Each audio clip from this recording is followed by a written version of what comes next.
24 घंटे में दूसरी बार पाकिस्तान पहुंचे अरागची और महज कुछ ही घंटों के लिए पाकिस्तान गए थे अरागची। ये देखिए आप, फील्ड मार्शल आसिम मुनीर से अरागची ने मुलाकात की। पाकिस्तान की ओर से इस बैठक को लेकर कोई भी आधिकारिक तौर पर बयान नहीं आया। पाकिस्तान के बाद रूस रवाना हो गए अरागची।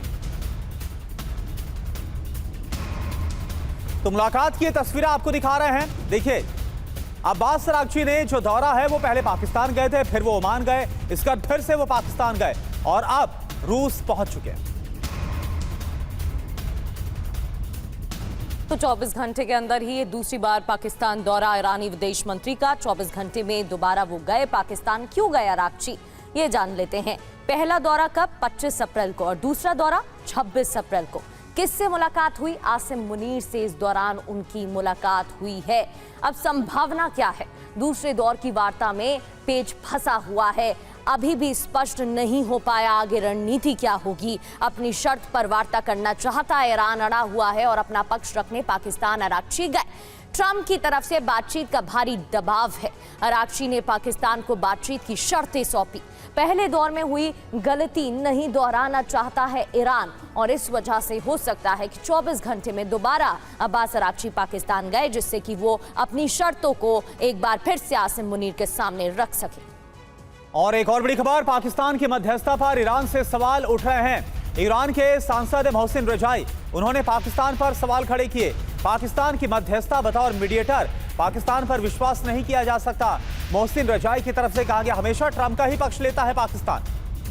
पाकिस्तान ने नहीं बताया ट्रंप अपनी बात से मुकर गए। ट्रंप के बात से पलटने पर नहीं कुछ भी बोला पाकिस्तान।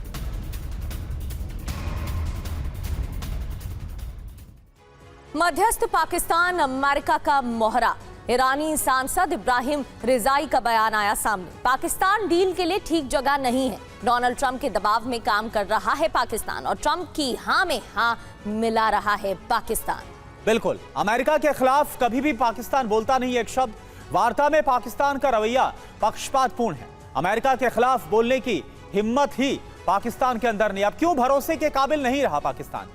वार्ता को लेकर पाकिस्तान की मंशा पर शक है। पाकिस्तान चाहता है वार्ता से ट्रंप मेहरबान हो जाए और वार्ता सफल हुई तो पाकिस्तान को फायदा पहुंचेगा। ईरान के परमाणु कार्यक्रम पर पाकिस्तान को चिंता नहीं है, इसमें पाकिस्तान का भी फायदा। आपको आगे बढ़ते हुए एक और बड़ी खबर बताते हैं। ईरानी संसद के डेप्यूटी स्पीकर ने भी यूएस को धमकी दी है। अमेरिका को स्ट्रेट ऑफ हॉर्मुज को लेकर धमकी दी गई। हॉर्मुज स्ट्रेट से जल्द नाकाबंदी हटाए। अमेरिका नाकाबंदी रही तो माइंस नहीं हटाएंगे। अली निगजात का बयान। बाब अल मंदेब को भी बंद करने की धमकी दी गई इस दौरान।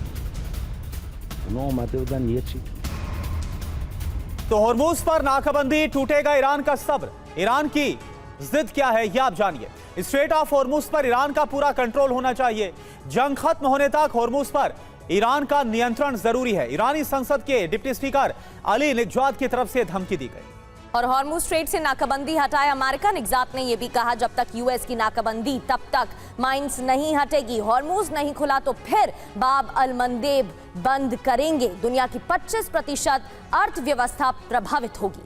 मुस्तफा खामनेई के कहने पर नए युद्ध का संकल्प लिया गया। निगजात की तरफ से यह कहा गया है। मनीष झा इस वक्त हमारे साथ हैं। मनीष, हालात किस तरफ बढ़ते हुए नजर आ रहे हैं? कभी तो लगता है कि जो ईरानी डेलीगेशन है वो पहुंचे, जब पहुंचा तो लगा कि अब तो बातचीत होने वाली है दूसरे दौर की, लेकिन इसके बाद कुछ भी ऐसा नहीं हुआ। नई शर्तें रख दी गई हैं अमेरिका के सामने। उधर पाकिस्तान की मध्यस्थता को लेकर, यानी कि जो वेन्यू पॉइंट है उसमें ही गड़बड़ी है यह कहा गया। और हॉर्मुज को लेकर तो टकराव बना ही हुआ है। कहां हालात बढ़ रहे हैं, क्या लग रहा है आपको? बिल्कुल, देखिए स्थिति और अधिक जटिल होती जा रही है इस मायने में कि आप देखिए कि क्या दिलचस्प स्थिति है कि जब युद्ध शुरू हुआ था उस वक्त ईरान ने कहा था कि हम हॉर्मुज स्ट्रेट बंद कर रहे हैं ताकि दुनिया को इसका असर समझ में आए। लेकिन अब देखिए, अब अमेरिका ने जब बंद कर दिया तो ईरान कह रहा है कि उसको खोलो, उसको खोलो। उसका कारण क्या है? क्योंकि उस वक्त ईरान ने सोचा था कि हम हॉर्मुज स्ट्रेट बंद करेंगे तो हम तय करेंगे कि यहाँ से कौन सा जहाज जाएगा और कौन सा जहाज नहीं जाएगा, और उसमें मेरा भी जहाज जाएगा। आज की तारीख में जो अमेरिकन ब्लॉकेड है, अमेरिकन ब्लॉकेड होने की स्थिति में अब अमेरिका तय कर रहा है कि कौन सा जहाज जाएगा और कौन सा जहाज नहीं जाएगा, और वो इंश्योर कर रहा है कि ईरानी जहाज किसी भी हालत में आ जा ना सके, क्योंकि ईरान को भी कुछ सामान मंगाने हैं, कुछ सामान तेल अपना भेजना है, वो कर नहीं पा रहा। इसीलिए ईरान कह रहा है कि हॉर्मुज स्ट्रेट पहले खुले फिर हम बात करेंगे। क्योंकि अमेरिका ये ब्लॉकेट अभी खोलने नहीं जा रहा, तो वैसी स्थिति में ईरान की तरफ से ये दबाव बढ़ाने की कोशिश भी हो रही है और वार्ता की एक शर्त भी रखी है। रही बात पाकिस्तान की, तो देखिए पाकिस्तान डे वन से ही सस्पिशियस रोल में रहा था। ये बात ईरान को पता था कि पाकिस्तान में जब वो बातचीत करने जा रहे थे तब तो उनको जान का खतरा तक था कि जब मैं पहुंच रहा हूं या वापस लौट रहा हूं, तब भी ईरानी डेलीगेशन को ये लग रहा था कि कुछ भी हो सकता है, पाकिस्तान पर आप भरोसा नहीं कर सकते। पाकिस्तान के जनरल मुनीर जब गए थे ईरान, तो भी ईरानियन सरकार को यह लगा था कि यहां पर जनरल मुनीर जासूसी करेंगे बजाय मीडिएशन करने के। और यही वजह है कि आप देखिए कि पाकिस्तान को एक अमेरिकन एजेंट के तौर पर, एक अमेरिकन कुरियर के तौर पर, मैसेंजर के तौर पर ईरान की सरकार, ईरान की डेलीगेशन अभी ले रही है और उसके जरिए बस केवल मैसेज का आना लेन देन कर रही है। बस एक दिक्कत यही हो रही है कि पाकिस्तानी अपने फितरत से बाज नहीं आ रहे हैं और वो मैसेज जो लेन देन हो रहा उसमें भी वो एडिट कर दे रहे हैं, उसमें भी वो बदलाव कर दे रहे हैं। उनको लगता है कि इसी के बहाने उनके होटल में कुछ इवेंट हो जाए। तो और उस बात को लेकर अमेरिका और ईरान दोनों पाकिस्तान पर बेहद खफा है। बिल्कुल मनीष, और उसका असर देखने को मिल रहा है कि नाराजगी है ईरान में और अब हो सकता है कि वार्ता पाकिस्तान में ना हो, और अगर ऐसा हुआ तो फिर आगे की रणनीति क्या होगी, क्योंकि ईरान की तरफ से तो धमकी दी जा रही है, बाब अल मंदेब को भी ब्लॉक किया जा सकता है, उसका असर और भी ज्यादा भयावह होगा।